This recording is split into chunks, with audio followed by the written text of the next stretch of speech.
Conceal conduit wiring করা হয় মূলত একটা বাসা বিল্ডিংয়ের সৌন্দর্য বৃদ্ধি করার জন্য।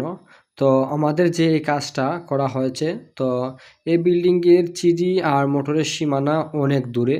এই জন্য দেখতেছেন আমরা একটি আপনার হাফ গুঁড়া সাবমার্সিবল পাম্প, তো সাবমার্সিবল পাম্পের একটি কন্ট্রোল বক্স আমরা খুব সুন্দর করে, শুধু বক্সটা দেখা যাচ্ছে এবং কেবলগুলো কিছু দেখতে পারতেছেন না আপনারা। একটি ডিপি সুইচ বসানো আছে। মূলত এই সাবমার্সিবল মূল কন্ট্রোলিংটা এই ডিপি সুইচ কাজ করতেছে। তো বলছিলাম যে ওনাদেরকে একটি ফলোর সুইচ দ্বারা দেওয়ার জন্য, মোটরটা যখনই পানি প্রয়োজন হবে স্বয়ংক্রিয়ভাবে চলবে। তো ওনারা না করে দিল। তো এখন পাশে একটি 2 গ্যাং সুইচ বসিয়ে দিলাম, এখানে 2টি লাইটের কন্ট্রোলিং হবে।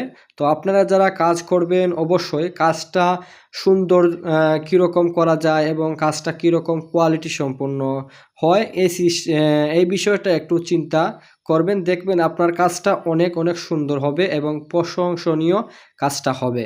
অবশ্যই আপনাদের সবাইকে অসংখ্য অসংখ্য ধন্যবাদ।